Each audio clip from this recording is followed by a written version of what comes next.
Get a massive 10 gigabytes of social data free for 6 months with Spark Socializer.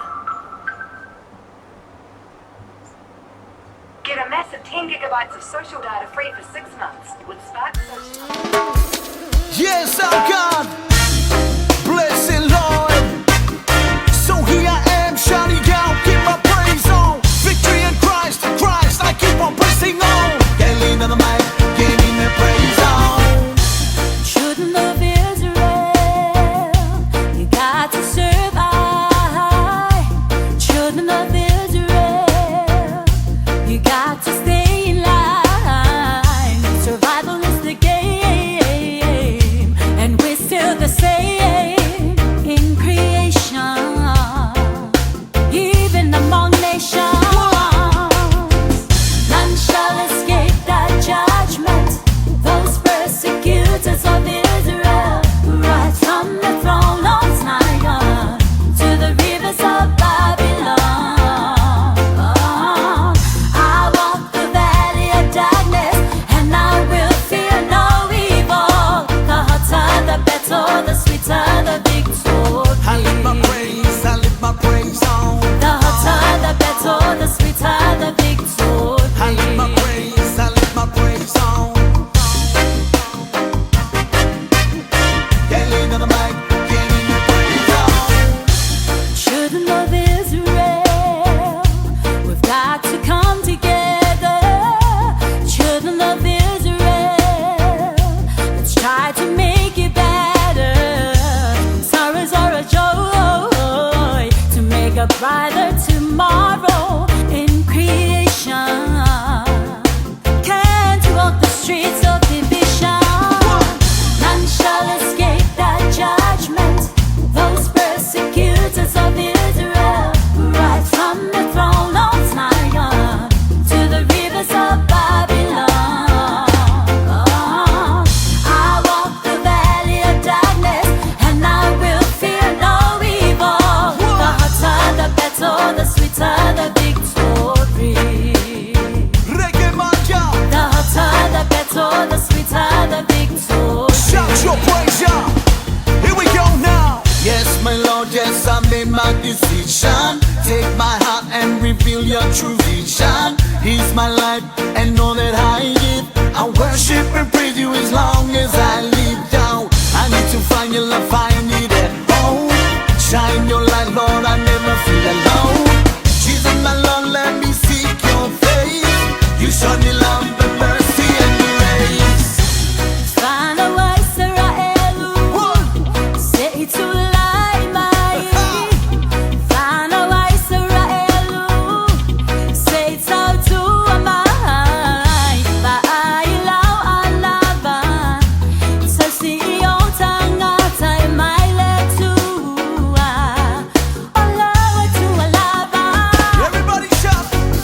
Ele ay say si mangalo, ile fama sinongatone sao, may vaita fil Babylonia, isiona le mga tusia. Iwi na sa bali Lebanu, lealina te leo mayaw, emoni, emoni, emoni, oyoluma. I lift my praise on, I lift my hands on. None shall escape that judgment. Those persecutors of Israel, right from the throne of Zion to the rivers of Babylon. I walk the valley of darkness, and I will fear no evil. The hotter, the better, the sweeter, the Victory in victory. Christ, Christ, I keep on pressing on. The hotter, the better, the sweeter, the victory.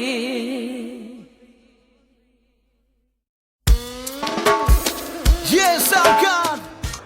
Pero ole si fo malia na tuma tai na keli mal pese mato fia na pe ona fa fo mai na fo sa tala tu ni tatu ko kala me ni tula ole fia fi mal pese na mai u lawa no so vali le vanu le ato le oti yo te le fe la vo se me tas ya mana te na pese ya le tala te ko kala me to fia fi mal lo pe e tu se fo i tu langa lo e si tatu tu e pe on ve vesi ai ia mal to telo la to mali liu fa no ai no maftia nei matua ia ono o le maliliu ona ia o latu whanau e ngata whairu pato o telefoni nisi tangata matua na olo o maliliu manena pese lea pe mai e ui lava ino sa vali le vanu o le atu le oti o te le fefi ia na sina wha malosi lava ia mo tātou ia o soifua pea ale tami ia fefi ata whatalofa atu le tātou tino ia leo te amataria fo le tātou pokalami masani ni le tātou samu tivita las samu le talawe nungo pila te whalangi na o le YouTube channel pena foi ma le website ia ma le tātou simple radio app TAUAFIAFI ia ma le LOABAY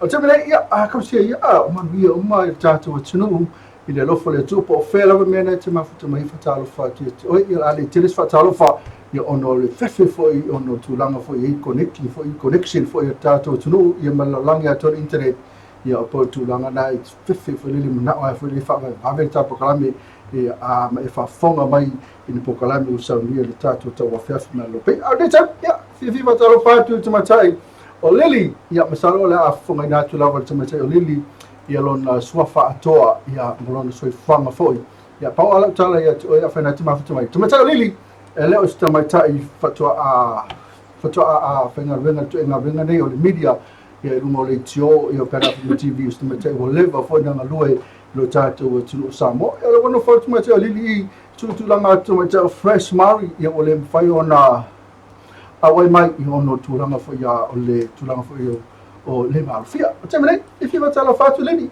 no se fua lili no se fua ia whatal whātu i le pa iwa manu tātou atunu o wampai ona maua mea tātou whaasalaunga ia na LOABAY tau le fiafi nei tūla ia ma lolo on sai ia o au nei o lini sumanu mo ave ia le whai ua maua seawa noa mwhai ia ona mawawa alua te fo ia ma le sunga fo ia fuiawa ia awa lava ia le tautua ina le tātou atunu ia i por kalama masani pe ona ia te LOABAY te tasi ia e ui ia na pangatia ia ma fatia tātou atunu i wha ama i ro pesi ia ai whaftai le atua le lava olo o wa ia pea ia le ngalu wha atasip tātou atunu ia awale fo ia i o le neia tu e ngā wha ama i le olo o ele o whaititia ia ai olo o mawhai ona to o te leni si lātou olo o a fia taimine ia ma lo nawa nam sai whengai mga luenga o te lolo ma to te leni si lātou le ua ma nawa ia ngā luenga ia le lau mawhai ona ma ua mai ia tātou whasalanga ia o nisi whai o lātou ia le wanga ia whai ia tui pui pui wa lea na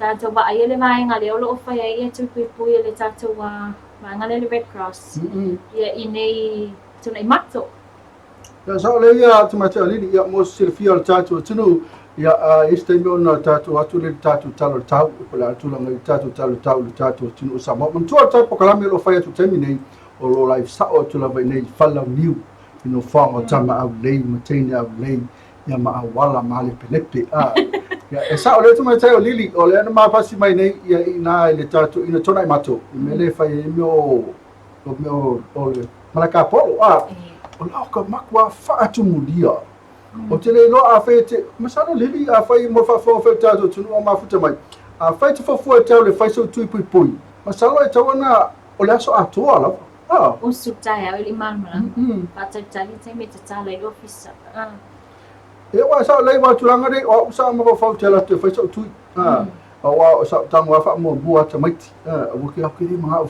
te anu fua i vai mita ngata ni ka haka o matua ni ta ngata so le ala sau wa ia wa te loelo mwhai ona wai ia tausanga lo soifua leo wai ai tato tuinga o leo wai o le lusi fumatou o le lusi fulu ma le tasi la le vea matou ia ai o te mana alfa mo mole te maiti o le tasi lua tolu fa lima pe o tūlanga nau te mana oi ia o le temila nei o le o tatala ma le manoa ia o atu mai le tātou atunu e tui le ala wala vea i lo manatu e lo ala walu tui o le kufaya nei so la fo ia ma kua pisia a lili o le tūlanga nei le tui wha pea uia ia le fo ia kam wha vave fo i whai tui la tau ia wa maka o le ua mata na pisi wha mai wane ma kua ako e kua hutai au ia ona te o ma liwa i sesi ma mai e tai au pawala mea le tui tau whai ia o te lo o le wale isi tūlanga na le sawe vese tātou atunu o ia i tui ni sil whanau pe ona ele moteli salawhai e kaulanga whai le tui wa o le aso le na walu ai whai le tui ia e ki whakakali se ilonga e a tose 5 minuti ia whātou ama whai le ona e tu ua ia le tātou mautanga singase Oi, o lo winga la tala o man fai lo tu. Wo ma fai lo tui. Fe la te vai la ia i lo la titi ia malo o lo matua na wa ia. A wa e suru ai fai lo tui. Ai o to ia fai mai le fale mai. Ia a wa le watu. Ale tu te tamo fai fa mo to tamati. E sa mo le. Ia wai mana tu le o mai te watu pe ona o ma wa mai la so to na le o fa so le vai nga matua. Le foi ua ia le vai nga matua le tele na taufia ia I vai nga umolo ia tatou la fale mai le ngata I inu itua ia o le moteli sala fai ia mai se ia nei ia polu ia o te loa la e le ia le kako o pe fai kako tui ia pui foi mana I tatou whanau le ua mai am fai la tau tui. Ia sa le lava lili o tulanga le ia o nga lava I tina e pe la o lili e nei ana fa na nei ona alo la iti e tau na tui mana tau e mai kwa o tulanga nei li ia mo fa fo veto tunu a fai ai mawai o tina po tama ia e nga pipiste ko ka mai mena mana mi ai le matua tui o le fa na ia me se lava tau tina la iti ma tama la iti I mana I whanau la iti. Tu pela o matua la tau ia e kaula whatua se longa wa umata maiti matina ma vanga la iki ia whakua aolo leo la tau tui. Ale mai tu temi nei. La vai ma kwa pa ko isoli. Ke lo po le ala temi e umbai. Ia o te lolo temi nei leo lo o tumu leo whainga luenga le whatu a mana va. Le whatu a mawani ia vanua fo ilea ia anga ia mua la tau tui pui. Ia ua laila ona tumu pe ona tawa ia neia tula le afiafi. Ia I vaenga lo o whaanga solo I tupu pui. Sa le lava ia tulanga nei matua la stofi ma la svalele ia le o watu wharavana tala I mo salona wasile fia o mal tatu tunu. Ia la stofi ma la svalele ia le a malo lo ngarwenga malo. Le momua ngarwenga malo. Ni se me la malo lo e whakawega kampani la tau ia pisinisi la on malo. Ia fe mai la le tala, o le whata whaalonga atu te tala. Fe mai umbolon le tatui la tau. Ia vaenga ia. Lo le fisosoani I nei formai. Ia wa I mantu ele o nganga atu ele o nganga o whainga luenga ele I tatui momu. Ele te o PC ai fwela tau. Ia se vanga na ai lava ia le vaenga le I PC ma le a foi. Official vai Ia o leo olo o mawhai pe ona whaawina pe ala tau ngā luenga. Ia se ipa ia lava ia le aso wharaile. Sa le lava, se wangana lava le official vai ia ma le PC, ia wala tulanga le vai, ia wala tau mafa, whonga tau mafa, pena fo ila ma le tise wala pahoa, ia pauna le vai. Masala whenga wenga, hana immigration, masala niso immigration, ia wala fo iwa alele tau numai, ia pena fo ima vaa. Masala whenga wenga fo nisi na vaenga immigration. Vaenga ia le official tute. Tute. Vai una tute ina ia ila tau malanga mea tunu mama. Ia o nisi na ia masalo ia ai o le foka malama nei la ia ia o tatu company ia tatu business company ia tumo oti private sector ia e whenga wenga la tatu ia po confused foi tangata ni vai asu ia fa pe iso mai ia le la malo ia ngal malo afa fe mato le company ia le ai o le family no atu e o le afa ngal malo e o e fa mai o entry e no data e po ai si menga entry ia mo so soani I nes mo fo mai le whainga tu ia tamiti ia ai au ka ko ai e company pisirisi o bank mo ko e kele titi sa blue sky o fale o lo saina fale o lo ke kele lai kai Wawina pea whawina pea ia Ia pas o le fia nisi o le a tau tele le malo wale e alu lava te tongi le stofi mas raile ia e te tongi la mana tu amana tu ala foi la whenga wenga o la o ave I fusoani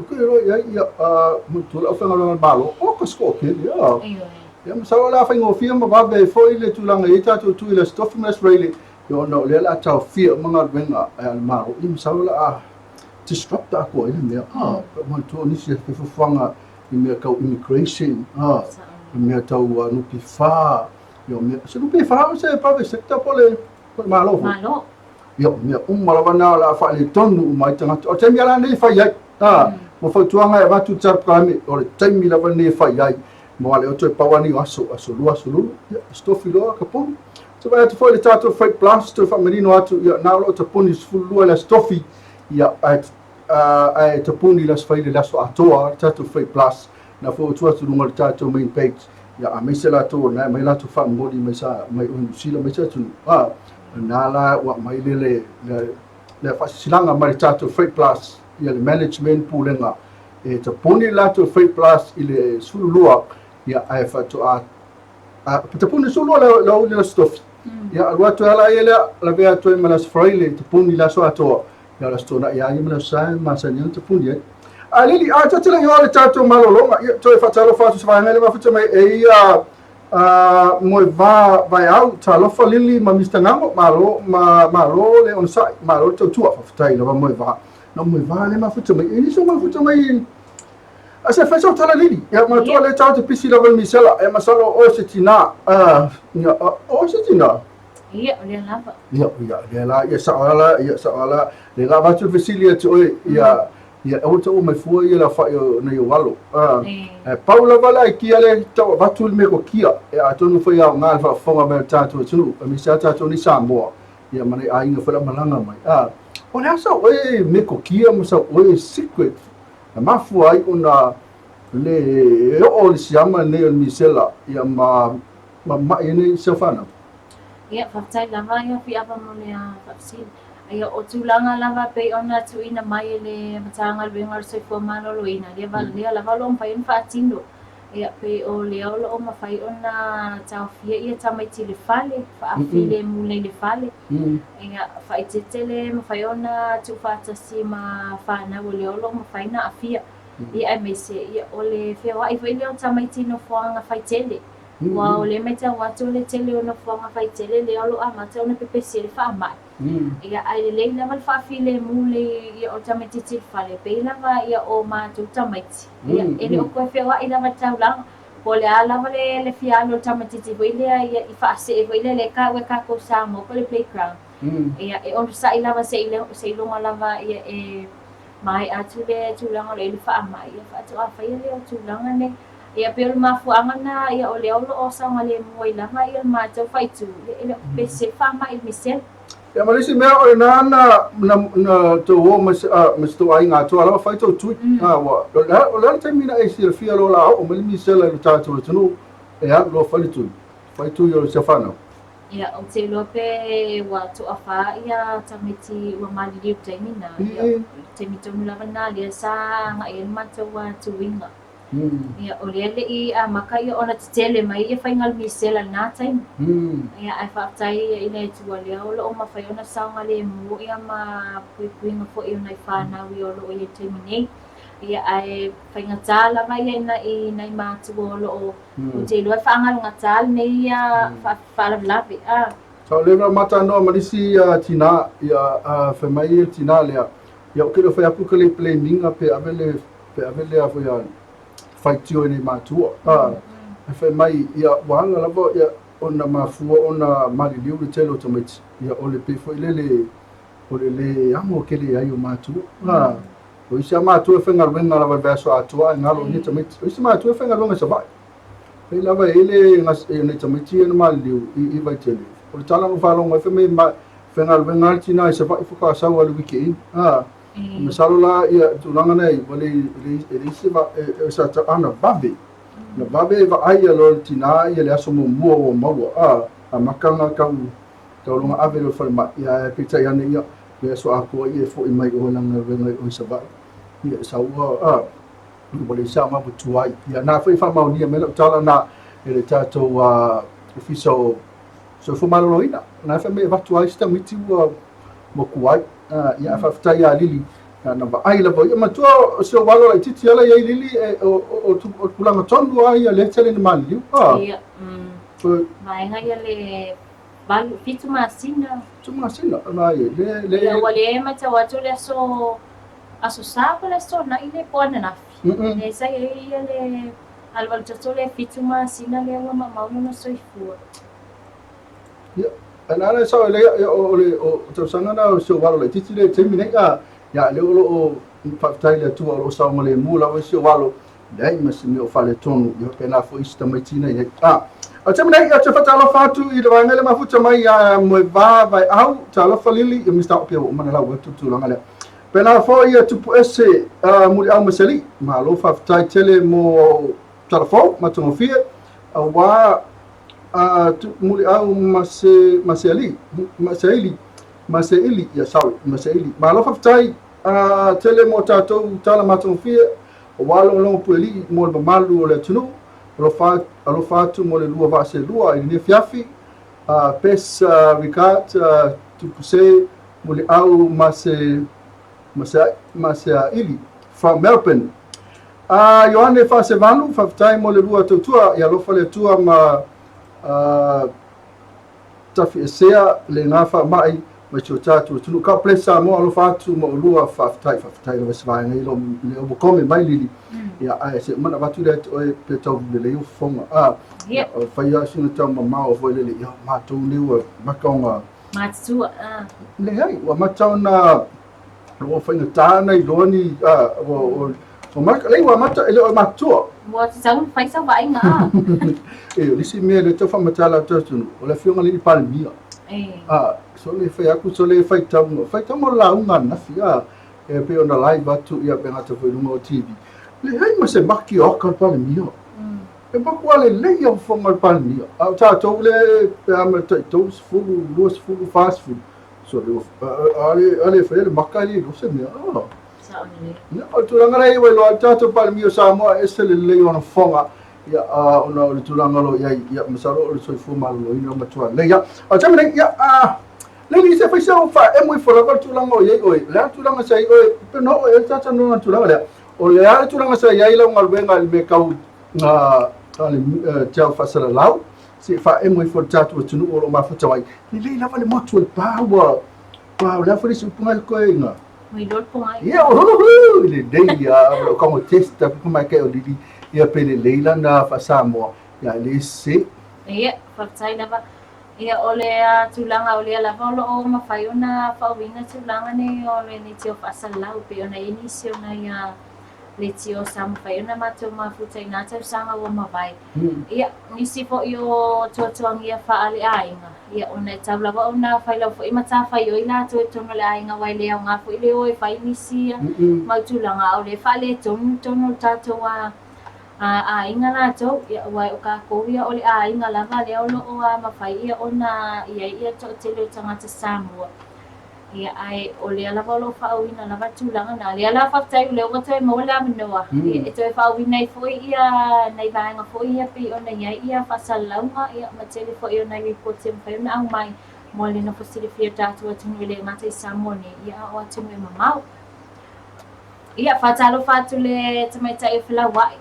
O leo whamai e se i mafuta mai ia mai ina i New Zealand leo lumwhai na mafuta mai lunga le tātou live le nei tula le afiafi vaenga le lowo New Zealand le ua Manuia le se ia fe ua whapea praise the Lord hallelujah vi ua makua hallelujah na vaenga wo ia ai nisi vaenga whamai leo koe fifoi mai ia o tele loka ia masalo after fifoi mai latou lunga ia ai ele e pe mama i latou e pe ngungu e vai maruru ia kele ngungu ai ni sila ia e o ngala vai mo tupuranga ngali i fole tarabo e malos ia malos le temine ia tu tangata foi le tu pisino le tau sanga le ngata ile tatou ase le ngata ia ila tu final se fast food male lua lua ia vai ngala na lua ia ole ia o ke lo ia foi sino ole limas food por valu ia o tulanga na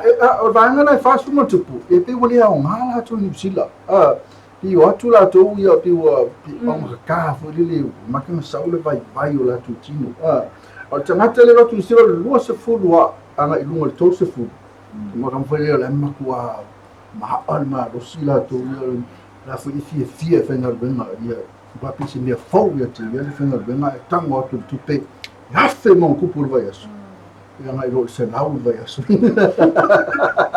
ai lo ka mo e afu te tele mai la so fu ta la so ile ia ka mo ke pusi a me ngase lau ka ia pe o ia e pe tele ton le tong e lo kamala yo so fie la kamala o ke mo sa o mai o la starting rate le we full valuta la ma sendi se vai is full valuta le tula Anu waku ale rira o vatu longa tongi irisio na uso matua lai ole ela kwa kukosa.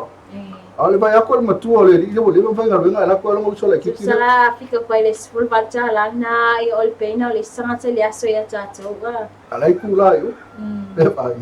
Ole mena mana ye mo tanga tala iti yo e aku makwa aki na e no mala inga marosi fa me ale pule ko vaku isi kula sfulu yes. Yeah, for it's over. I'm going to fight. So over. Any overtime tonight? Any overtime on Saturday and Sunday?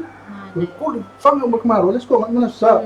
Yeah, it's all I'm going to yeah, well, I told you, I too much for my. Yeah, I'm going to make a peace. My tour. If we really. Yeah, or not too long. Yeah, why?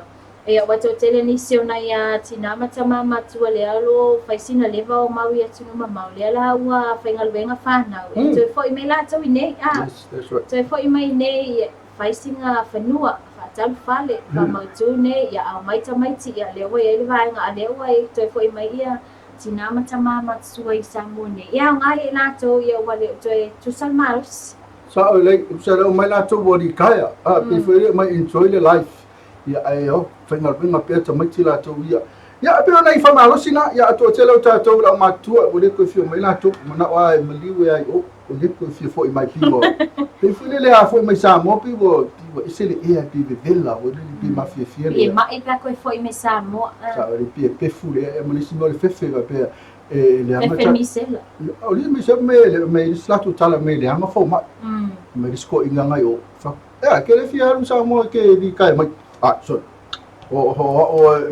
fio o la ku tidi ko fole mai o la ku fio la ko bo ki yo pe fio ka mai fole mai o tanto tinu wala yo ngale mai ya chapa talo fatu mo la fatu o fole o tanto o le tanto so pesa ali ya ona toto foi mai la ya ona fatalo fatu le tanto business mo tanto company pena foi tanto talo le tau ya pena foi ma tanto was fan now ya lo la mo ni malo si tanto talo le tau ia le tatou Skyview Villas ia pena foi me tatou sfanau lili lo mai malo se tatou Fake Plus ia tuli watu la tatou malolonga ia fatalo fatu ia Yohane fasa vat fiti misi lo la ifunga le yo maka mata me Yohane Yohana fasa valu ia fatai le lua taitua ia lo fale tua ma sial ia nafa mai ia mo se tatou watinu kaple Samoa alo fatu mo to fatai ia mato tasi pati malo se fo mistangango ia mato fine manai po kalame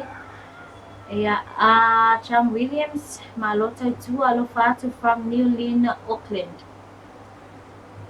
ia ole vaengane tua men malo la ngal lue fatai telele onanga ia mal update itala mo me o loo tutupu i tatu watino momoli a tolo faanga ia mai USA. Malo taya lili ia wana ngala toy ia lo e tatu news mato ngofia le la fonga ina tu tmate lili ia le mate le yo tatu talo tau pena fo i matatu wasfa now ala tatu pesele mo to umala mai ma futa mai la to umai ma futa mai lili eva pena fo ia mai la to umai sa come e di se special fo lili ai vale boa le wa masalo sila me la to special ko le so fatalo fa ia tatu le yo tatu malolonga ia fatalo fatu ia ina paanga le on faino mafuta mai ia ele tamaita e Priena ia mai na I senior salia ia ele ngata fo ilea ia o nisi fo ia nai a inga o le mawatu ia o la to suafa ia o te loa ia na to tito I fo I tatu one life ia malo la le on sai wa to tele ni se la to ia tunu mamau ia o le mana manga venga na rena awane bese fo mai ia o na tu tatu talo tau pena fu matatu wasfa now don't go away okay we say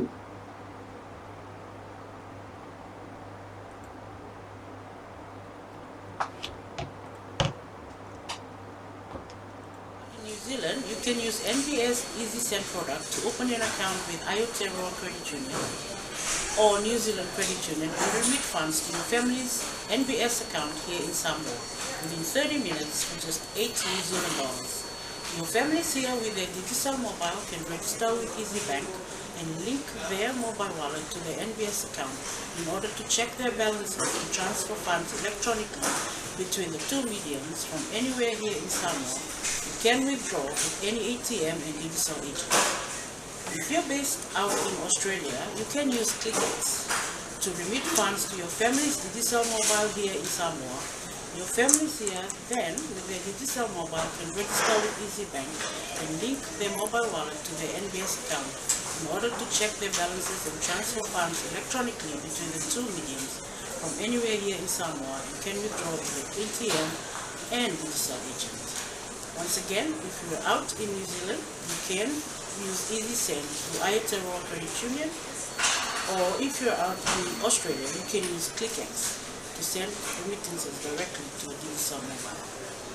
Out in New Zealand, you can use Winga o le misela. E tāua le whaano foi se o le wa a fia se potu. Po se painga mamao le whale. Sau mamao mai le whanau witi ma tina ma itanga. O le vai rasi o le misela. E whea vea i le ea ma pipi i lunga vaenga. Lo nofo ma whea lua i ai le wa a fia. Ma lo lo lei mo lo soifua whaano natura. Whao ngā se solo susu e wha se su ai le tino le wa a fia. A wale fiva. Inu vai a uli. Niu ma ia tele whala au faisua ma whala au aina i mea ai tau mafa. Whao ngā le tali fufonga ma fufulu ma lima e teili uma. Mueo lo tau sia le ua a fia. Ia mama wa e ngolo o kuka i mea ai. Tau mamao me no fuanga tumutumu. Ma wa ai se fonga i pe a whai o ti ngā ina. Mana tua e le ai se tau o le tui pui pui e tasi. Ai onga a fia ma pe a le whaia lo tui pui pui.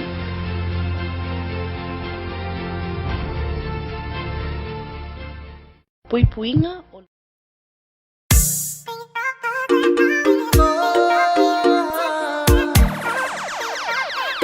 Please, on the track.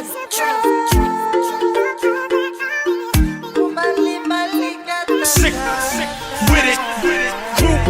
Let's go. Let's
go.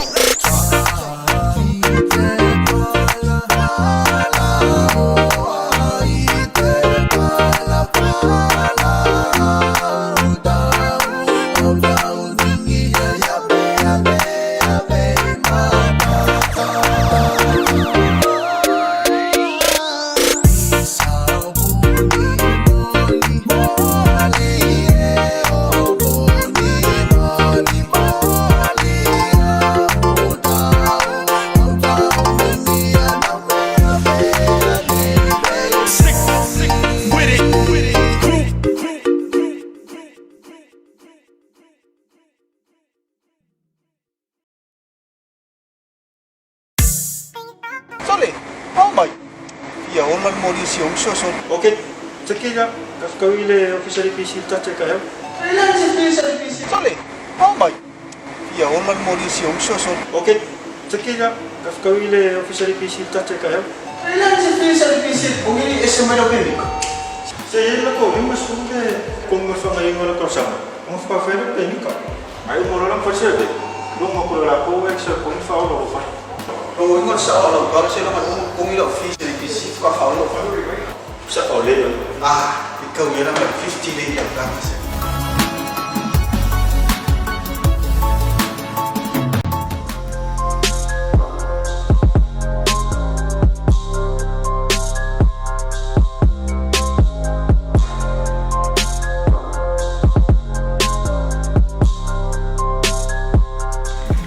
Pili moli o loo wa faita wina i aso muli o masina ta itasi. O le aso lua se fulu masina ta itasi e whaangata ai o na tutongi mai pili moli o masina o tuanai. Sila sila i le pito i tua o lau pili moli o masina ta itasi mo ia sa winga tāua. E talo sanga ina la o tau lango sua a wale so longa le lei o le tuina atu le tise i lo o tau mamara. Wala au mai i le ono 555 o mo nisi whaamatalanga.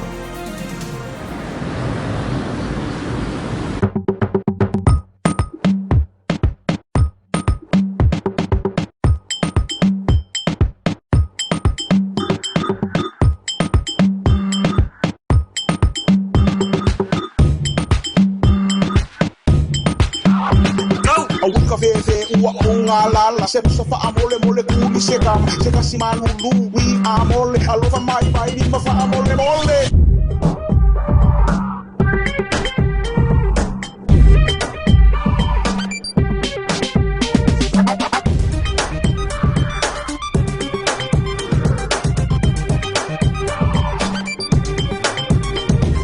Tani mai se chaika Tani mai se Coca-Cola Tani mai rasta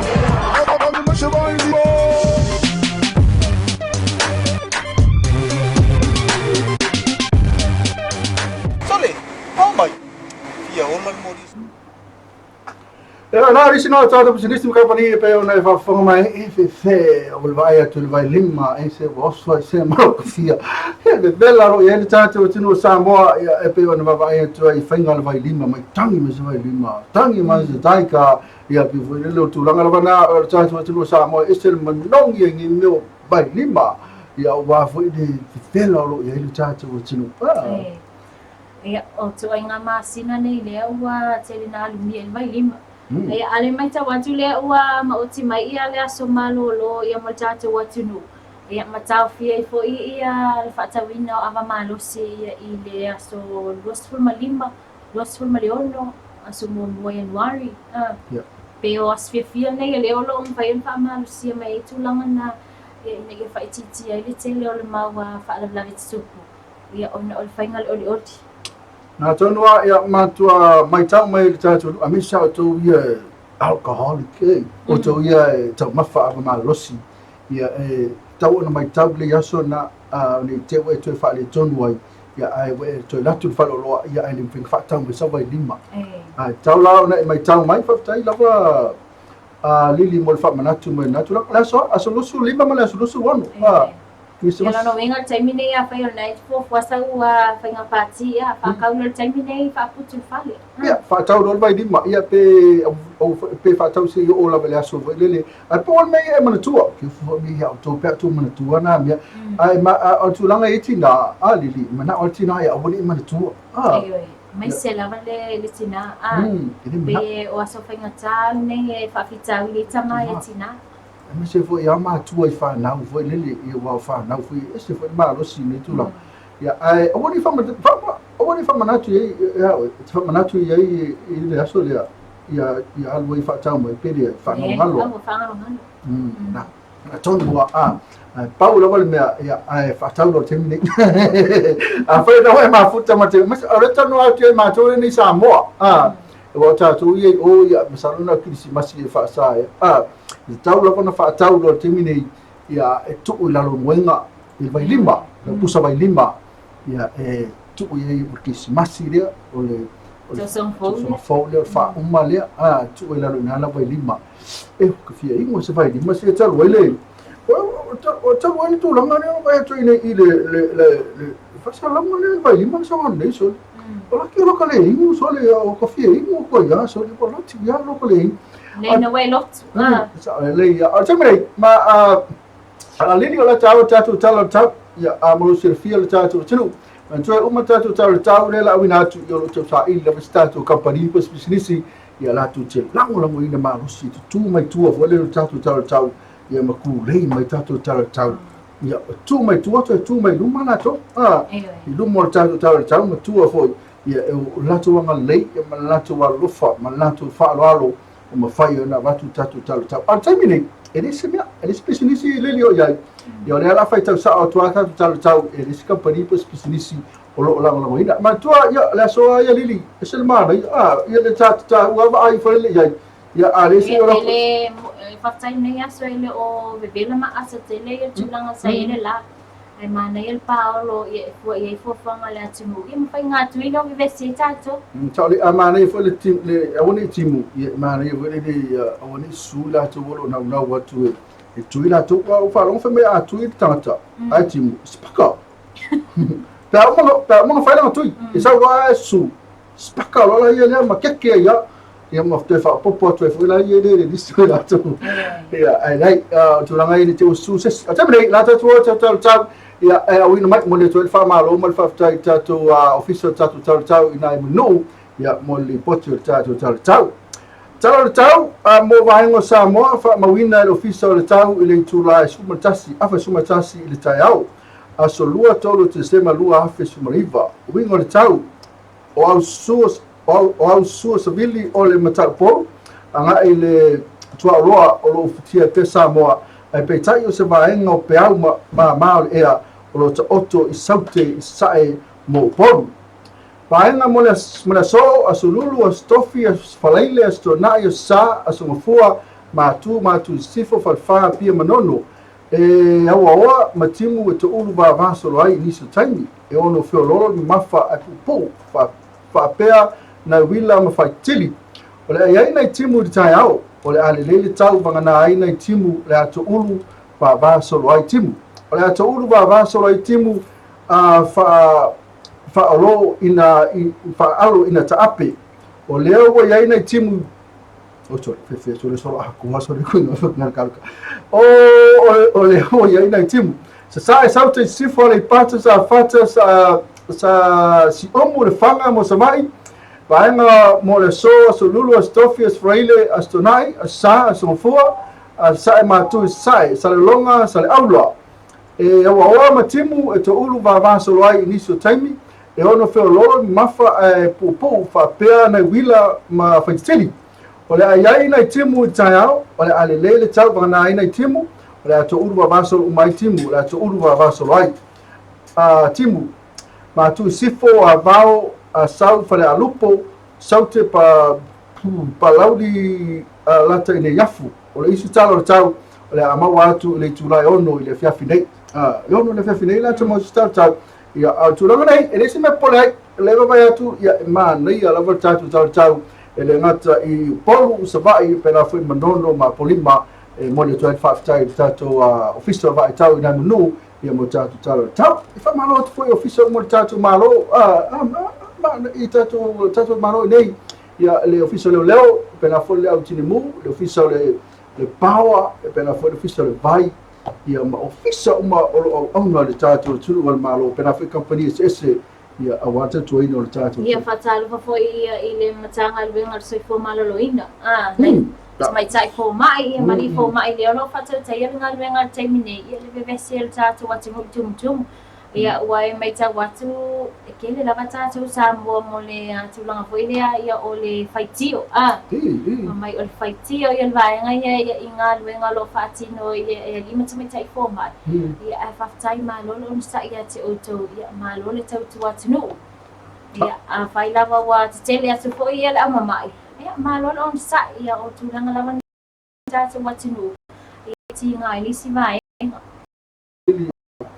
pe mai a o te mi mali wel pepe tangi si mo ia ma matua ma le ainga e tangi atu e foi mai ala tu wa ona lo tama fai le vai se fel pepe ya molo na ola ya e le se fo mai e me se fo mai la wa e le se fo mai e na o ti se pe o ti se si ola tama fai lava ya awo o le ma fai lava ya ono o le tuai ya pia telefone le leave of a last minute al tala na fo mai no fai tawe lili ma fa fo ta tu fo mai o le temi lava ma liwa se pepe o lana te vai ya e tangisi fa tasi ma tu e ma la ainga pepe na te loa i le whainga tau le ngā ruenga. Ma tua lo tātou lili leo mai ma nawa me ngā ruenga pe o ngā ruenga masani o mai ale whale ia te tano. A tangata le whama. Tangata le tang whai sefer tangata au le manuia. E sau le whale e sau makua whanoa noa. Whainga tā whai o nā me esel ma whau. Pe a whai o wa yeise ngā ruenga o a yeise alo toto fwoi o mwhai o na mamaulo na soifu. Le sato wa tulangan fa yun na fatino wala vaya tato wa fa mai se po I to tele nai ai ngale wa fa yun na amia ni si o na tu fa na na ta fol ni tu inga tu if wa fa mai SMT nga o tu ilot Wala makwati nga la ba ba kwa man tu ele ele isi su tato tu poi ana ai ngala tu poi ya ke fa ya ko ya mission ta maiti wo lo no winga sabali atu mo e mai I tautala mai fo o sta mai tu le fale to o ma tu ala to ya ai yo tu langa la e pa ya tu langa ngole tu nei matua e se le ona ia ainga ya ona ole to sia fo ya mali mo sia ma ftanga ma le sa pele ya tu ma sa ni tu sanga biko sili le ona fa no no e nei ainga nei ya amasaro le tu no Twitter no atu nisi ele yo ya la to te mini ba lo ka fa le ola ma le oti ni si to mai ki fa ma te mini ya e hawana o disi mea lidi ya o le tu langa le ka ba ye pe fa le tau fa ta to we no Facebook ina wa ba ye a mi si ata mata mana to page me si me tau fa po ya la to mo mo ona I lo le fa yo to mai ki mai liu le tani ma le tani e bebe si e fo totele Pio la tu pifani wa su e foi la tu like wa su e foi la tu comment ma algo lunga la tu page yo to mo fai ya ma tu ai o le fie lo se me sa ngata la matanga sa ba ai pe ko fia ma ka me ko fa al temi dai ma tu ai o le ko fie lo ya le ala na tu lunga ono li poti le mai ka fai lo tu nu tu langa ia ma ko ai ko manga ko fie ba ai sinu me to ta me pa wa ma ka manga ai I fai mai ua oma mo leto ia se na fetu langa foi ia I mau video foi ia leo lom fai no ko na mai na fa na leo wa mali leo la termina o ma ko ia le fia na video e ma tu le fa sa le media sa mo na fai tu langa na a po se ko sta metito maliu po se to sta metito la o la mai po la via po se sia I la lo fo su valto sang fa sa le media tato ya ale pule tangata I rungal Facebook la ngai pe te fai social media pule ai ya ola vai ti ai ya e pe foi le fa no mai tu tato na ti lo tu ai ya wa ya lis foi tu langa na e ol pu ya ya pe ka ma o I se fia ave na lo so wa ai ne ba ai te mo ale tu le lungal social media ba ai mai tu te e pe ya e kai lo ya te mana o wani fa I loa tua bala vanga wa o ia masua I ne fa no noa I o fa I loa tua wa fa I loa tu lo istangata I o no winga le a pe fo le upset fo la to ia maro lo fa mai ia mo ko e fo kai a pe le va I fa le o le tini po tama ba fu e na no o le tu no ke no ta lo e fa a fa e tu o se si e lo wata I luma o pe a woki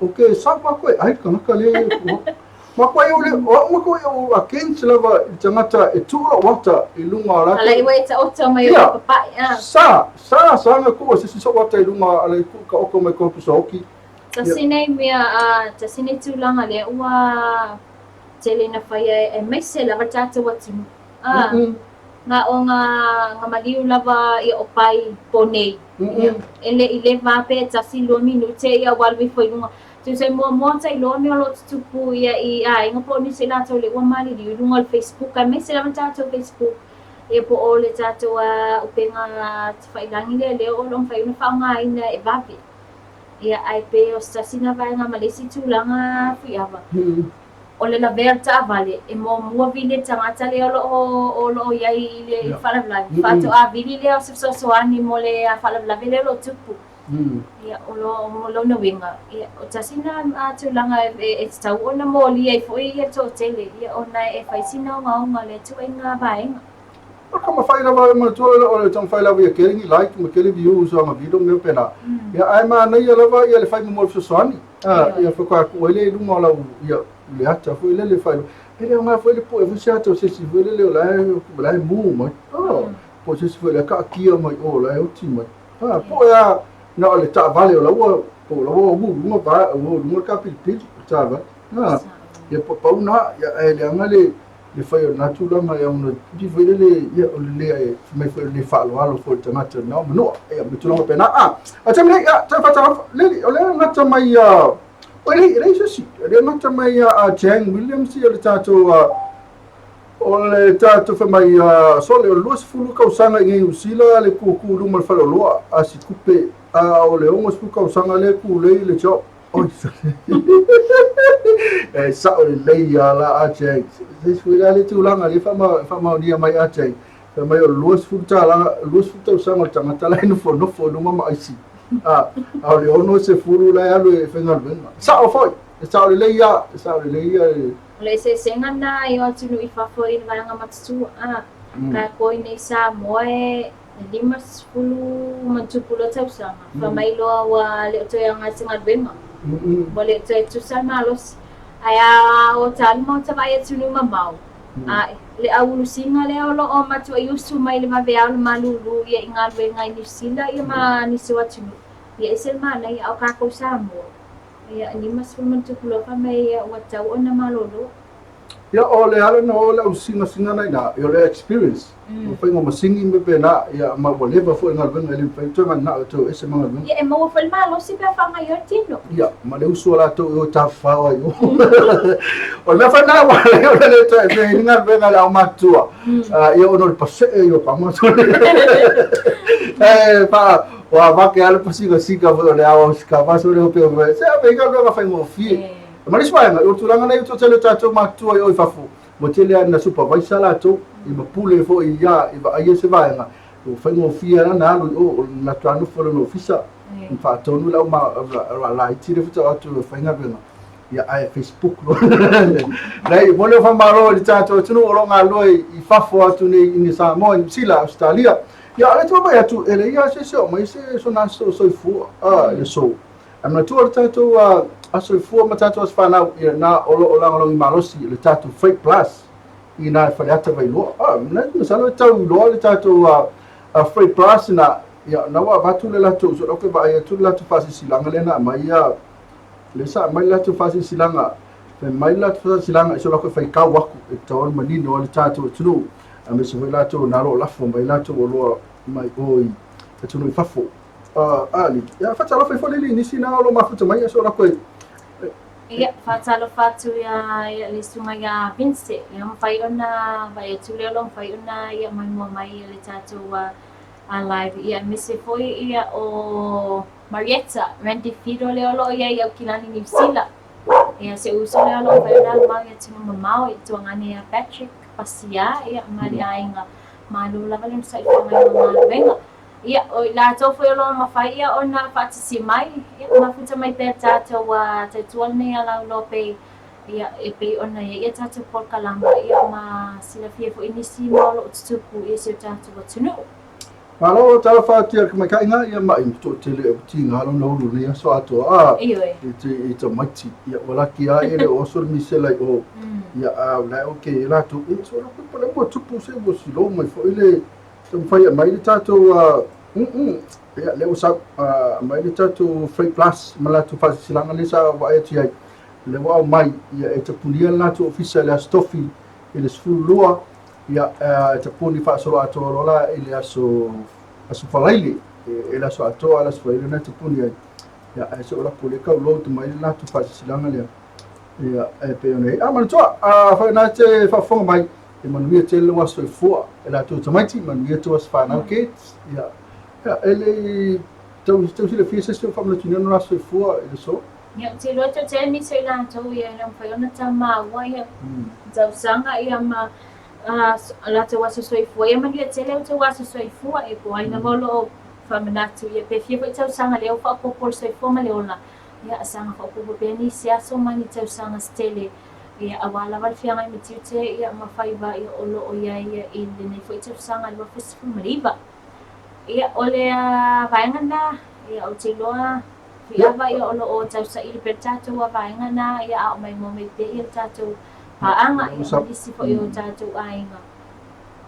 Ya pero sa uli tātou whasilanga lea e pe ona wina mai le tātou Freight Plus. Freight Plus a more limited vai loa whaleata.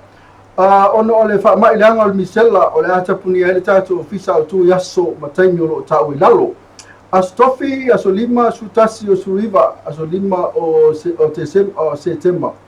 O Tesema, aso tofi, aso lima o Tesema. Yeah. Ale su tasile tamai ole se ya November aso tofi aso lima o Tesema mai le sfuru lua te puni ai la tofi ya ona le to tala le ala sfaile ia te puni la so ato aso ono o Tesema sfuru tosanga nei te puni la so ato aso na imela sa te puni pe ona maseni ai ngele tala la wala tatu Freight Plus le sto na imela sa Nisam taupu taua so tai mai ia le telefoni o tau e lalo o le fitu ono lua tasi o fitu ono lua tasi o fitu ia ma le fitu ono lima fa o te svalu fitu ono lima fa o te svalu fa ftai lava ina o le tatu kompanina o Freight Plus ia lo lango lo i malosi tatu aso i fua mas whanau ia a wale se a mai ia whamanuia te le atu aso i fua tu as whanau Ole ata to peseman mai ala valea e vai fo i tatu poklame ia amba moina to la vana family ni la to so fuma la to spada mo we tele to so fo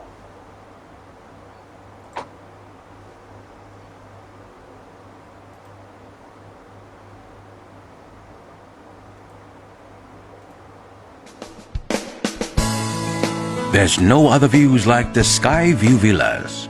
Perfectly located in the mountains, 800 meters above sea level, these beautiful self-contained villas have the perfect balance of resort and island living. We are surrounded by beautiful lush gardens and panoramic views of Apia and the Pacific Ocean, and still a short drive to meet our friendly and professional staff who are waiting to make your stay better than your last. So what are you waiting for? Island getaway can't get any better when you're staying with Skyview Villa.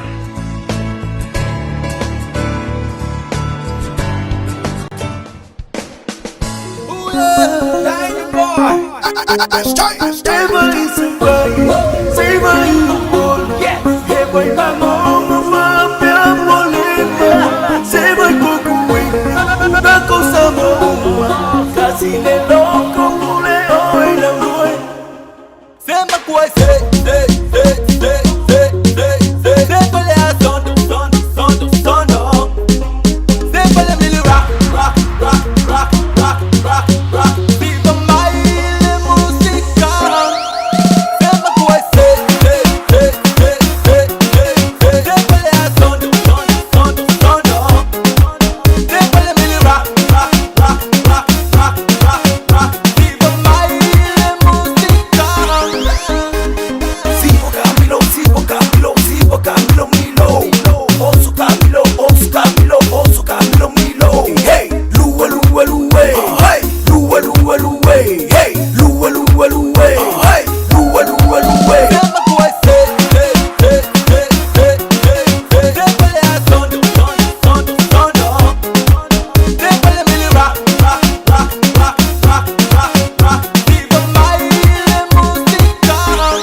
Never is surprise, favor in the world. Hey boy, Dad, may lo kuping wala lo kay nga kuping nga National Bank of Samoa. Umang kakangwang sakiraya. Yeah, win may pa mo kupi. E wala sang pafkakele lama. Ifelo akaw ka fu kumulay na sa Ele se ve la kaoy for kupe. Oy aya. Fa nga ka wala easy bank. Fa nga nei lo easy bank if avia ia yau se leni mai lang tunga tupe le National Bank anga ele digital mobile money. Matalai nai si pasing tala tupe po se la tani. Ala digital iso o se time National Bank of Samoa. We are Product to open an account with Aotearoa Credit Union or New Zealand Credit Union and remit funds to your family's NBS account here in Samoa within 30 minutes for just $8 New Zealand dollars. Your families here with their digital mobile can register with EasyBank and link their mobile wallet to their NBS account in order to check their balances and transfer funds electronically between the two mediums from anywhere here in Samoa. You can withdraw at any ATM and digital agent. If you're based out in Australia, you can use ClickX to remit funds to your family's digital mobile here in Samoa. Your families here then, with their digital mobile, can register with EasyBank and link their mobile wallet to their NBS account in order to check their balances and transfer funds electronically between the two mediums from anywhere here in Samoa. You can withdraw with an ATM and digital agent. Once again, if you're out in New Zealand, you can use EasySend through Aotearoa Credit Union, or if you're out in Australia, you can use ClickX to send remittances directly to a digital mobile. Out in New Zealand, you can use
usimayan fafonga o se papoponga lene o atato tala mai Samoa mo lene yaso fa mawina hele lango lang suamalosi e alfaltupe Samoa the National Bank of Samoa ia ilana au amnanga o le EasyBank mo tupe la fo mai atinu mamau i se tauta mo fie fa atasiai malang lang sua fatali malo o le Skyview Villas i te apapata.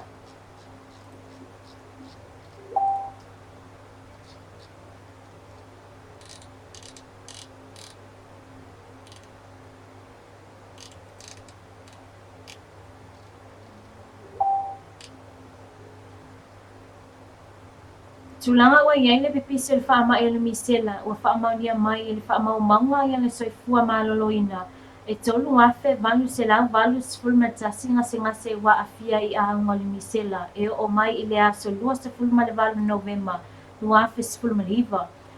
Mai lea whai numera e se lau 5 sifulu ma tolu i la atau na whaamauina i te tono o le lua sifulu ma le whai tu la ua whaamaunia mai i whaamaumaunga a le soifua maloloina.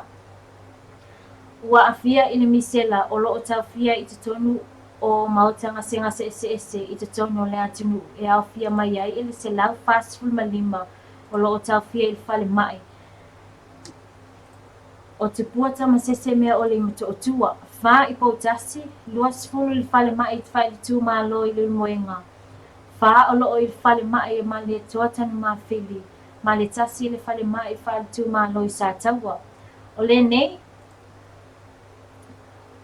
whai numera e au fia ai whanau la i te sefulu ma le valu, tina ma ito e lua, ma le tina whai lele e lua, o loo tau fia i le potu tinga ina po le ICU. I le whale mai i mato o tua mo le sila fia, e afe se lau fita sefulu ma le valu i la tau na tau fia talu mai le amatanga o le pipisi o le wha mai o le misela, e o mai i le taimi iwa se lau whasefulu ma le iwa, mai le valu sefulu ma tasi pasene, i lato ua tonga fitia ma tea i tua. Ua whaamawina e 5 sifulu ma 5 i lato ua maliliu ona o lea awhianga o le misela. Tūlanga ua o i aile tui pui pui. O pasene nei o le whaitau au whaio i lato ua whaatino ina o lato tui pui pui mai le misela. E o mai i le aso lua o Tesema lua fesifulu ma leiva mo upolu ma savai. Ono masina i le whātau sanga ono sefulu ma le 50%, 5 i le sefulu ma le 5 tau sanga vano sefulu pasene, 2 sefulu i le tolu sefulu ma 5 tau sanga ono sefulu 50%, isi tau sanga tolu sefulu ma 10%. Mo nisi whamtalanga whaafso o tai mai le ofisa tutonu mo whaalavlave matu ia po o le tātou National Emergency Operations Center i le telefoni iwa fitu po o le iwa tasi. O fisa tu te tonu mo le whaafoina o whaalavlave mo whaalavlave matu iama whaafo sei. Pepa whaamatalanga numera sefulu ma le fitu Tesema tolu luafe sefulu ma le iwa. I sefulu sanga whaala e au ale awhionga i le palemia o Samoa. Tuila e pasa i lele mali le ngoi. E tu sai o mawhatianga Samoa i le whaamaioti o le misela. Sa ia whaapea mai ai, i se tasi o vaenga o lana saunoanga, e le fōu le misela i Samoa, o le mai e le maasani o na mani liwai i nā tau ua awhia. O lea, ua tātou mautinua nei, e lua lava la asanga tāua, e lua lava ia la asanga tāua malamlama ngofie e tau fia ai pepesi o le misela. O le whai o le tui pui pui o le misela, e pui pui ai le mai ia awhianga matu ia le misela. O le vave o na tāpā le tonga fitinga fō mai e toe malusi vave ai le ua misela. O lātou ua maniliu e le i whaia tui pui puia. Ua lewa foi o na mamai ai ua tuwai o na avi le whale mai mō tonga fitinga.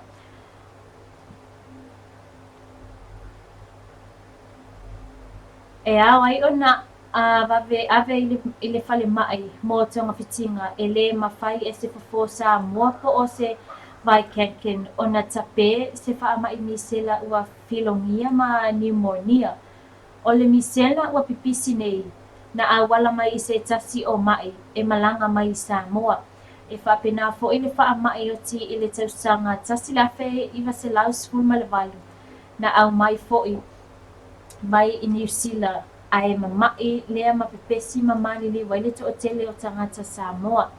Mai i le soifua i le tele o tangata sesi mai Samoa o le afa pena lava o na la matia tato i nei mai e au mai e tangata sesi mai.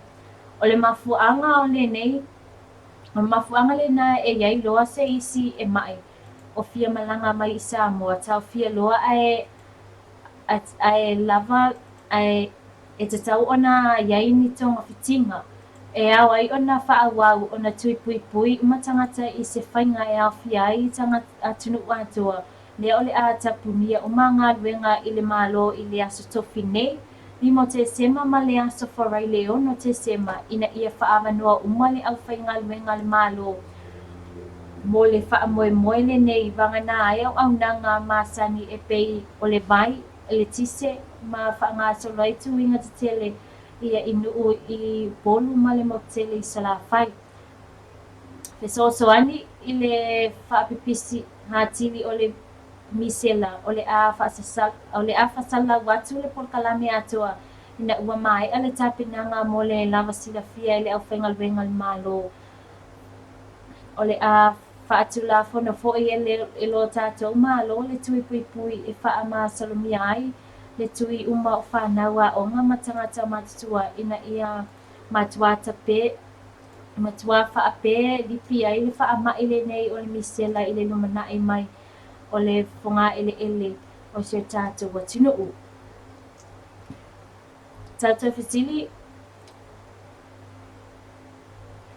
e te tau o na tātou whaia ai so ia o tātou no fuanga lava tātou whaawhainga tā mea whaingo fie ma tātou whitili i le atua mo se sosoani a o lea lava ua au mai i le atua ia nau au nanga fō mai le tui pui puia e fō ia ai wha mai.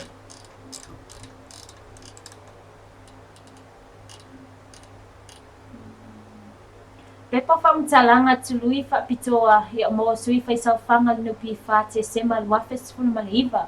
E tusa male vaenga tolu sifunu male ono le tula whono i le tasiva fitulua. A le whaaputu ngā tupe mo le lumana i manui o Samoa. Ua whaamaunia nei e le minista le whionga sili e patu ioti.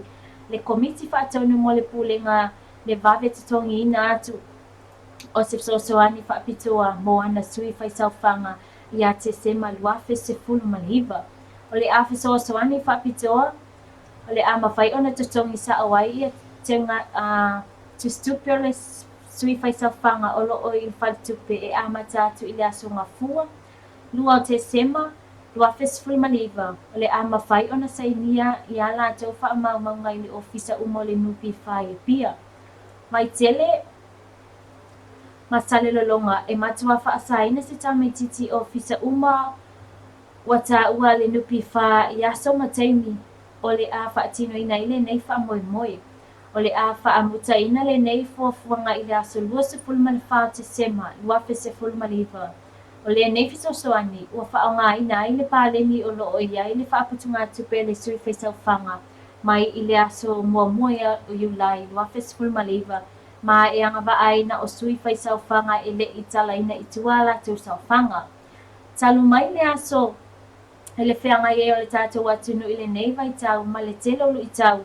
Wa e aisi tō whare komiti whaatonu ma le pulenga o le ala tau. O na tuuina atu e le whaalapatutonga se soani i ana sui whaisau whanga. Ma o lātou ainga ai maise ua tatau ua tātou tūlata atu i le kirisimasi e tusa ma le fitu tesima le 8 miliona po o le tasi pasene o le sauwhanga. Se tupe o le a whaaluina mo le nei wha moe ma o le a whailoa lea e le nanota inga i a alfa alaptutonga ina ia maua pea e ana sui sauwhanga se soifuanga manuia. Ia malutia pea si o tātou watunu i le lofa maleanga lei o le atua. O Yesu Keriso ma ia tātou maua pea le wha moe ola ma le wha ola tanga. I lona tutupa ia manuia tele le kirisimasi man tausanga fō minista komiti wha atonu ma le pulenga nupi wha.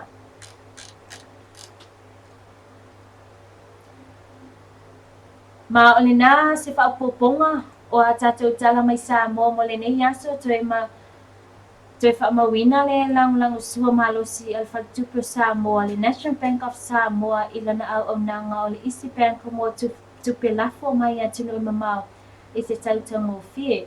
Fa'atasi ai fo'i ma le laulaga sua a le fa'atalemalo o le Skyview Villas. Pero kupenga wala lo ke nga kupenga nga National Bank of Samoa. Umang kakangwang sakit ayo. Ya, vil may pa mo ku. E wala isang pagkakele lama. Ia whai aloha e ka oi ka whai wa kumulei na whai. E nei se mea la ka oi fual para kupe. Oi aia. Whaonga ka ua le Easy Bank. Whaonga nei lo le Easy Bank e whi avea ia iau se leni mai lau tau ngā tupe le National Bank anga e le digital mobile money. Matalai nai si pasing tala tupe po o se la la tani. A le digital iso o se taimi. National Bank of Samoa. We are Sa. Hello? Dad, pero kupenga wala ka. There's no other views like the Skyview Villas. Perfectly located in mountains, 800 meters above sea level, these beautiful self-contained villas have the perfect balance of resort and island living. We are surrounded by beautiful lush gardens and panoramic views of Apia and the Pacific Ocean.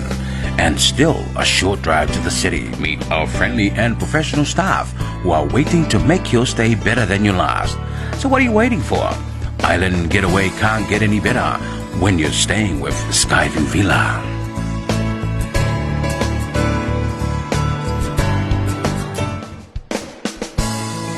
There's no other views like the Skyview Villas. Perfectly located in mountains, 800 sea level.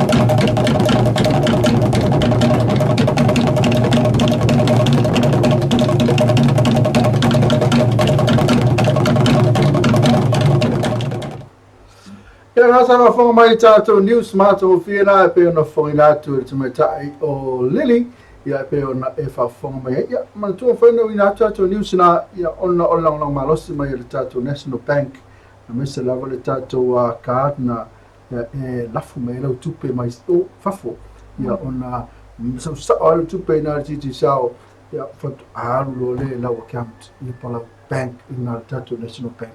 La fale igual tato card na le marusia mai tato smart card Yeah. La fale igual kako tato card o le easy bank card ia na eselma na ir tato card na ele tau le tato National Bank customer uma tato National Bank tau na ye uma tato card na easy bank tau na Card le tai pila va o le card foi me masini Sao le e wale o fai mo le easy bank. Ke no winga e va be foi na o nanga. Sao le e mantua lo tau fai lava foi le tu le atu ma promote atu le tato pro kekina al tato National Bank. Ia mo le tato tangata e stadium Samoa. Pa e lafu mai lato tu pe nei. Ia lafu mai tato ba Easy Bank i po tato card na i sa o ale tu pe ia e masalo ia e le ai se umi ta ole foi tu kiu pe ona ia tatu la mali ia tatu tu kiu ni si foi tatu tatu tupe foi le lafu mai tatu fan tupe foi le lafu mai ia o tamale e sa o ala tupe malu watu kala mai do la tupe le ai ma se si lo oi masalo le tu la tele tau o se met fe fe ele tau fesidi mai foi ia te oi po lo swafa Brand new mirror. Ia a man tu langa li ia tatu fale tu pele nei. Ia a fai misi la wasinga kai kusia kasi o lo suaf. E nem fai ama tala tupe.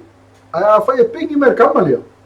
Ia pe misi ala pa o me sa o tu pele to i tono la easy bank malauka.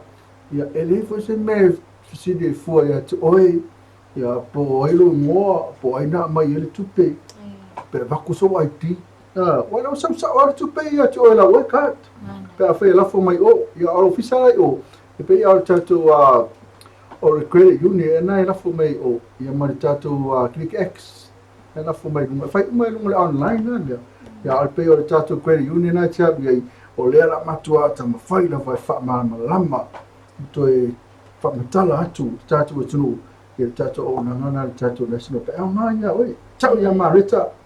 Tau La ia. ko mai tupi. Tau ia vaenga na Fa fai. fai ngofi foi le nei masina wale ole au te mi pa tu ye foi ia tato fal tupi. O le kiri ka walu foi ku foi o. Pala pasina vaenga la tau ia ola tu o masani. O tato ia le a vi misau tu raiti. Le technology le sau lunga technology tu halu lunga. Isi mo me uma. Afe. Sau le afe ka la. Lua afe. Tau ia vaenga na o marita ma inga peki. A me so nei o so nei o la iti do fenga lunga. Tau ia lafu mai matupe la o fai.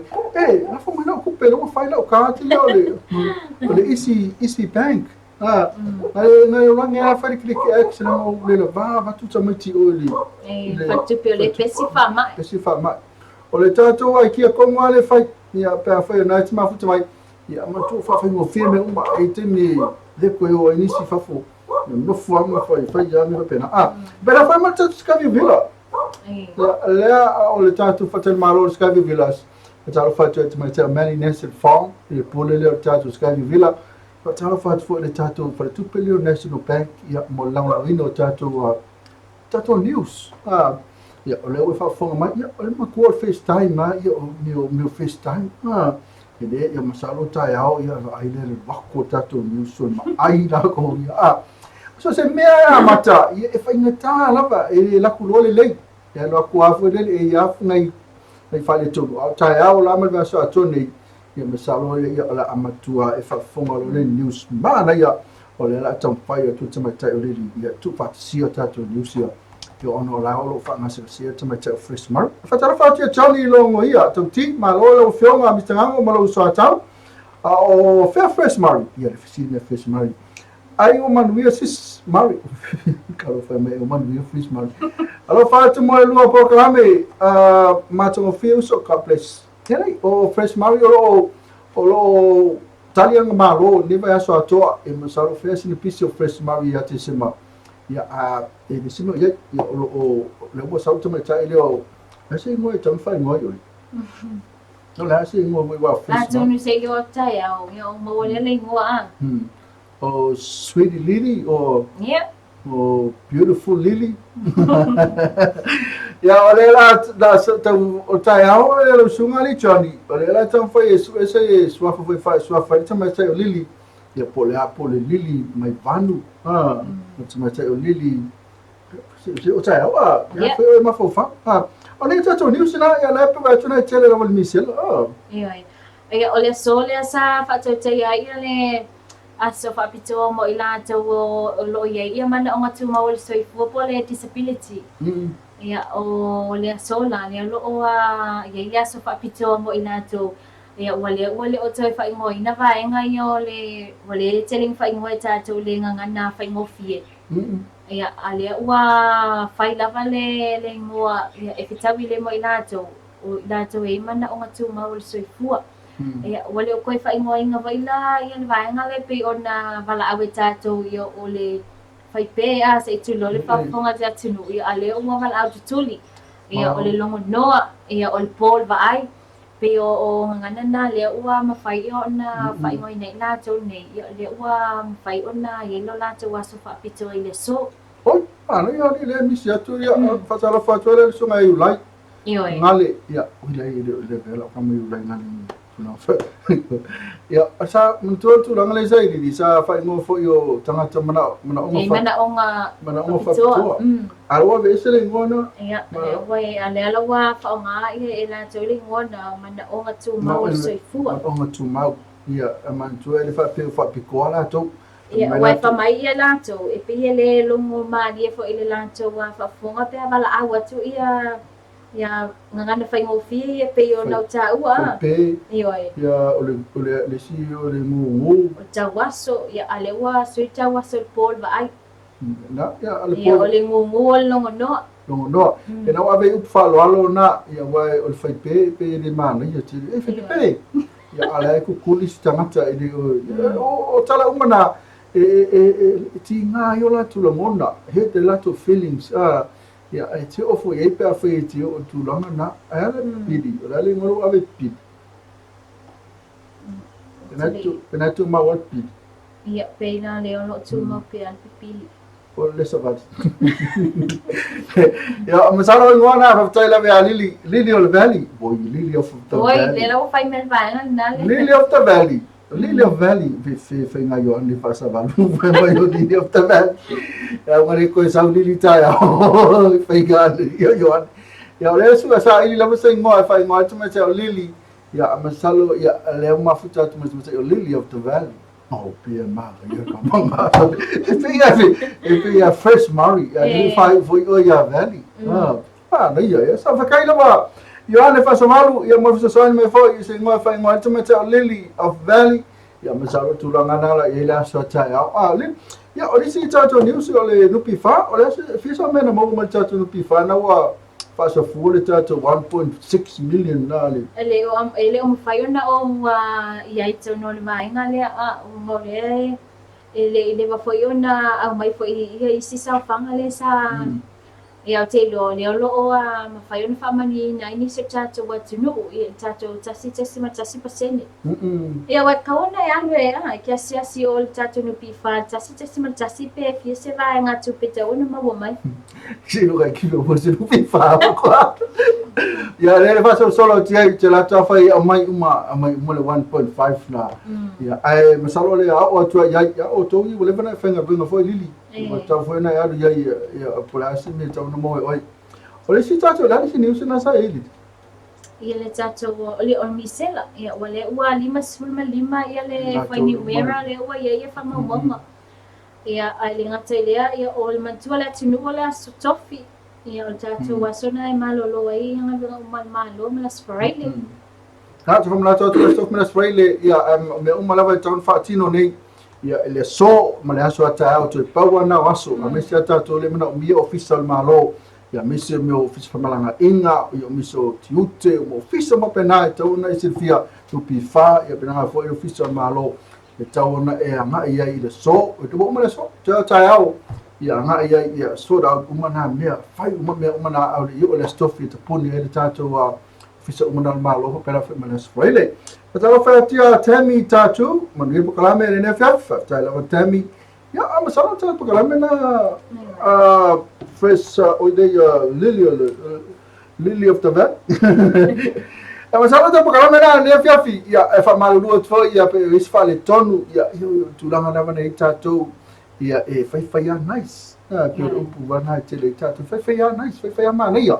Mo le 12 taine tatu company o fasala bini nunga tatu wala leo le ngatfa lem tanga bengal malo le tatu STA ma ngale Samoa Tourism Authority patalo fatu le fiunga ya from trainu ya malatu officer ya osba ngasi ya ito faila vai fa to sina mai tamata mai nei kam fa beautiful tatu o Samoa fa mana yo te le yo na benga fa malo to ai ma fa atu e fatalo fatu i le fionga le pule ia pena fo le fionga benga to ala bana le tatu STA lo va to tele tanga to malanga me tatu tu ia ono le tam fainga si va no si e pena fo le mal EPC o le sa o tale fa le EPC ia fatalo fatu le fionga le pule le EPC ia pena fo ia malanga to fionga le sa o ma yo tu como foi o EPC terminei o le sa ko pe pa Leo tulanga na maswinga na leo wanya ya lo mana ya lava leo na ngali tato EPC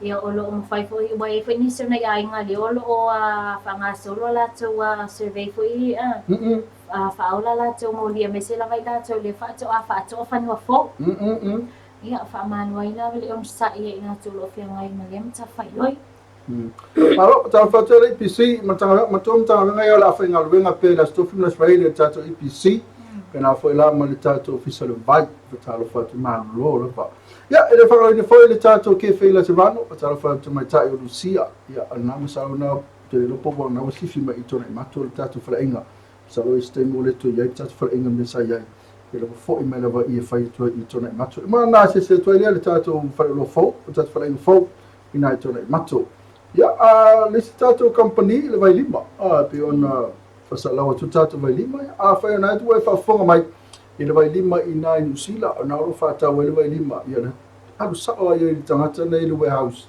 au tell fu vo le vai vo le retailer sa o o le vai sa o kate se le middleman ali kate se le middleman sa o o fa tau mai le vai lima pusa a me sa tato we fa tato wa pa ki o le kisi masi a me se os fa na vo ponga no mi le vai lima sa o ina ma a fa na te mana o va telefone so ta me la ia le ma sa o telefone ne vini le tato vai au sune na o kilani ela te rapa i lima nei Samoa ma le ana fa mai te mai tai o le la so lufu lima ma la so lufu ono fa sa ente fa tau ni pia te me lo le fa tau do vai di tu tono kapot ia bena fa mai tato ia mai si tato company ia ele tato company o to man tourist company ina na foi status Skyview Villa zaro fatu man tu termine Skyview Villa eselma na yo ma due tu tai ilunga tia pata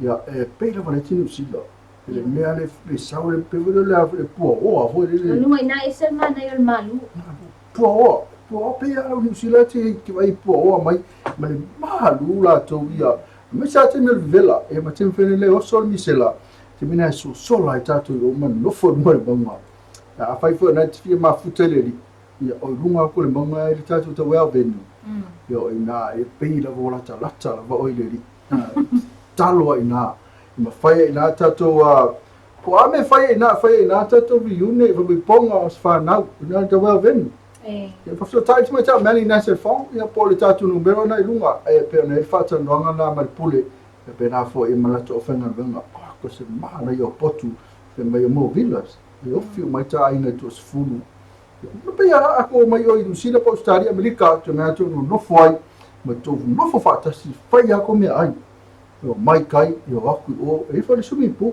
sma mai yo sumi po a fai la fai sto fa mo pe fai sa fa na po ponga lu na to well venue se ma ne review ma ti no mai lalo ma mai yo tau langa ka ki a ko to mai nei a fai la fai po ia a fai lobo ona na pa ki po le sfa na po le vipo no ku so vale mai la le villa so vai pe so vale tudo mala wala so vale tu ai na kwa mo folo na to fale que ka usau foi tai pi ma na if so tai na tatu sky villa na ila ko Facebook page na foi ila to website e pe na foi mal na to email so tai na ya pe na ini sina ta ko pa di business lo fa sal la wina nunga tatu wala le ala ba tu mai tai o lili after valley ya na te fa ai ina fo tapo kala me ia sa na sam no na ma tamo fie ia po foi na fie fa tai ai fa talo foi ai mta fa mana tu po kala me na so tai ia fa tai lava fi ava ia mole tu fa tai ta te watinu ana la le fai na ma futa mai ia ta tu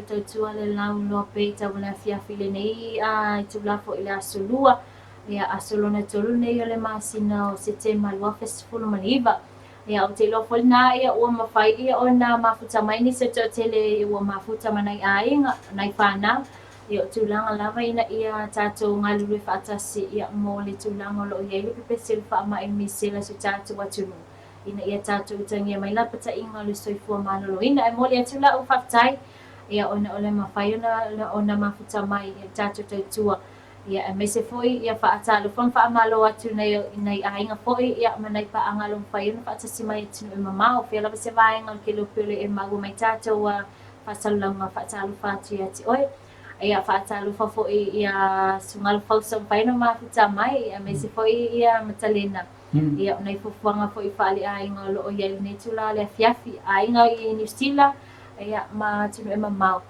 ia ye foi ia ni pu mai fa amatalanga tabe tamari la fa fonga anga ia mal ave fale lo finangalo ia atono ia ole watu atayao ia ona i foi nisi ona i vainga ina ia fa le pe tua ia moli tanto watu no me se ia tatu pa anga ia tunu mama ia mania tele ne ia fiafi mo fuanga me se fa nga malolonga na la vale ia te fa po tu lava ia fa solo saveru lo fa ma futu mai malo lava ngaloe ne aso ele li lo fatu ya msoe tele malulu ina i California USA tai lo ma futu mai la tele la to umala vai lo ma futu mai lunga tato YouTube e pena fa lunga tato simple app ma le website ya tato to fele tai o de ngalo ya le tato po kalame ile aso tai o ya la lela tu dia tu sai mana ia le o le lima o yo le ono ia mana ia te mini to wina tu tatu pakame na so tau ma o nei o ni Mr. Hopper ma tau Lily of the Valley ia e fa to fa tu manuia tele ia malolonga ne fiafi o ha foi fu fanga lo fu tele atu mo oi ka place so fu pa se fu mana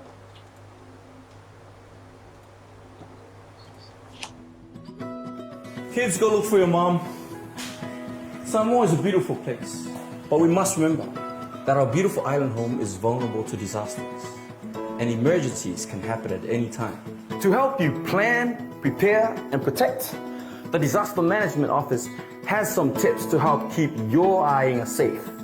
Help your family build an emergency kit that contains the essential things your family needs. Keep these things in a strong portable bag in case you need to evacuate. Don't forget the passports, enough drinking water, and canned and dried food for a couple of days. Don't forget the can opener. Oh, thank you. Don't forget the can opener. Make sure to pack a first aid kit and any essential medicines, torch with spare batteries, radio, and spare clothes. Discuss where you will meet. What is the safest place in your house or village? Where are your emergency supplies stored? Remember to plan for emergencies and include your entire family. The more they're involved, the better prepared they will be. Plan, prepare, protect, yay!